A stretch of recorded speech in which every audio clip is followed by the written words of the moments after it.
उस फायर के बाद उन्होंने और 2 फायर किए, ईयर में किए वो दोनों। उससे क्या हो गया कि जो हमारे यहाँ से नेबर्स हैं या गाँव के लोग हैं, उनमें दहशत फैल गया कि बाहर गोलियाँ चल रही है, ताकि कोई हेल्प करने के लिए ना, और आया भी नहीं उस टाइम कोई, क्योंकि हर किसी को अपनी अपनी ज़िंदगी बहुत प्यारी होती है, नहीं आया कोई। और मैंने देखा कि मेरा जो भाई है उसको यहाँ गर्दन पे गोली लगी हुई हूँ। तो मैं बस यही चाहती हूँ कि मेरे भाई को इंसाफ मिले।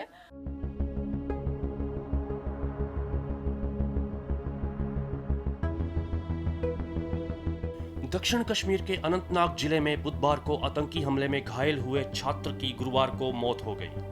मृतक की पहचान अनंतनाग के बत्री गांव निवासी साहिल वशीर डार के रूप में हुई है।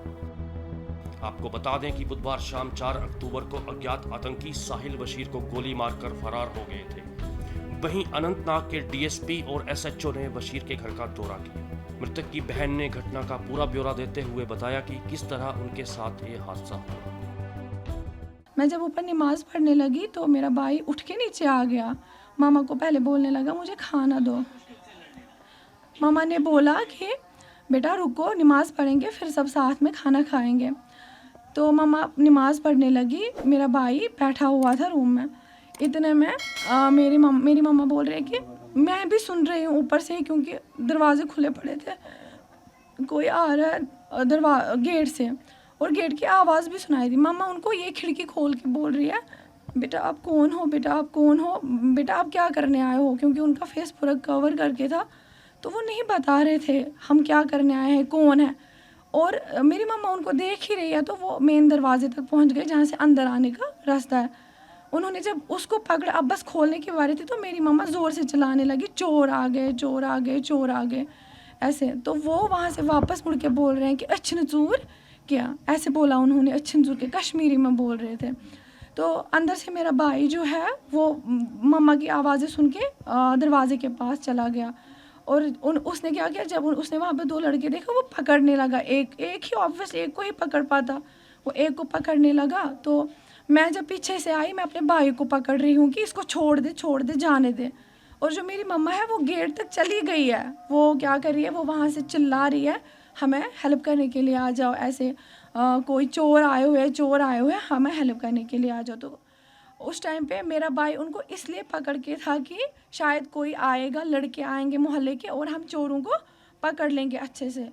और जिस लड़के को मेरा भाई पकड़ के था वो ऐसे मतलब मार भी रहा था, पता नहीं अपने आप को प्रोटेक्ट करने के लिए मार, लेकिन वो मुझे लग रही थी वहाँ पे। तो उन्होंने क्या किया, जो दूसरा वाला स्टैंड था वहाँ पे, उसने काम किया, वो मेरे भाई को मतलब ऐसे धक्के दे रहा था प्रोटेक्ट करने के लिए उस वाले बंदे को। तो इतने में उन्होंने क्या किया, उन्होंने पिस्टल निकाला अपने जेब से, और मेरे भाई पे शूट कर दिया उन्होंने। तो इतने में ये भागने लगे ज़ोर से, मैं इनके पीछे देख रही हूँ कि ये भाग रहे हैं। उन्होंने पहले गेट खोल के ही रखा हुआ था, मैं देख रही हूँ कि ये भाग रहे हैं। तो उनके पीछे बैग जो 2 थे, छोटे छोटे, बड़े नहीं थे, बट वो शोल्डर वाले 2 बैग्स थे उनके पास। और बात ये हुई कि मैं अपने भाई को ऐसे खून में लथपथ देख रही हूँ, और मैं चिल्ला रही हूँ कि हमें कोई हेल्प करने आ जाओ। और उन्होंने उस फायर के बाद उन्होंने और 2 फायर किए, ईयर में किए वो दोनों। उससे क्या हो गया कि जो हमारे यहाँ से नेबर्स हैं या गाँव के लोग हैं, उनमें दहशत फैल गया कि बाहर गोलियाँ चल रही है, ताकि कोई हेल्प करने के लिए ना, और आया भी नहीं उस टाइम कोई, क्योंकि हर किसी को अपनी अपनी ज़िंदगी बहुत प्यारी होती है, नहीं आया कोई। बहुत टाइम के बाद क्या हुआ कि मैं कभी अपने भाई के पास आ रही हूँ, उसकी सांसें चेक कर रही हूँ चल रही है कि नहीं, फिर जाती हूँ हेल्प मांगने, फिर दोबारा से आ जाती हूँ उसको चेक करने के लिए, फिर दोबारा से जाती हूँ, कोई आ ही नहीं रहा था वहाँ से। और मैंने देखा कि मेरा जो भाई है उसको यहाँ गर्दन पे गोली लगी हुई थी उसको गर्दन पे, क्योंकि मैं चेक कर रही थी कहाँ गोली लगी हुई है। इतने में क्या हुआ, मैं फिर से चली गई हेल्प मांगने। इतने में मैंने देखे लड़के आ रहे हैं हमारे नेबर्स, तो उन्होंने क्या किया काम, उन्होंने मेरे भाई को वहाँ से उठाया और लेके गए वहाँ तक जहाँ से गाड़ियाँ निकलती है, क्योंकि यहाँ मेरा बाप तो था नहीं, बड़ा भाई भी था नहीं, तो कोई नहीं, हमारे पास उस टाइम बाइक थी, हम नहीं निकाल सकते थे उनको कहीं।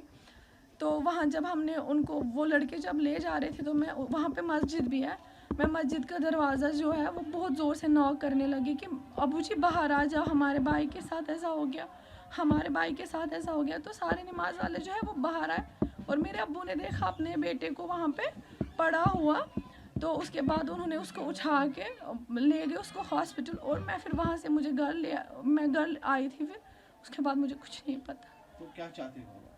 हम ये चाहते हैं कि हम ये पता करवाने चाहते हैं कि वो लोग आखिर है कौन, क्योंकि ऐसा भी तो नहीं चलेगा ना कश्मीर में कि अब लोग आके घर में लोगों को मारेंगे।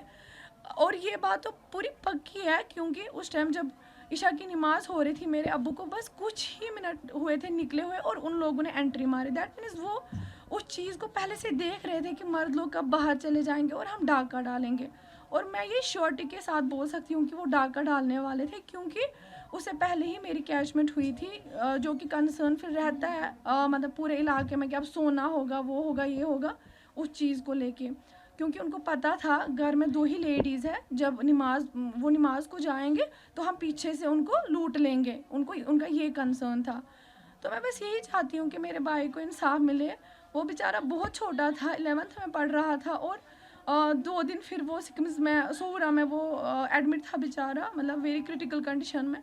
तो मैं ये चाहती हूँ कि जैसे उसको मारा गया वैसे उन दो को भी मारा जाए, उनका पता लगाया जाए कि वो आखिर है कौन। कश्मीर में नहीं चलेगा ना कि कोई भी आएगा और हमारे घर में लूट फूट मचा के लोगों को मारेगा, धमकाएगा। ऐसा कब तक चलेगा? हम कब तक अपने घर में घुट घुट के जिएंगे? मुझे बस ये बोलो आप।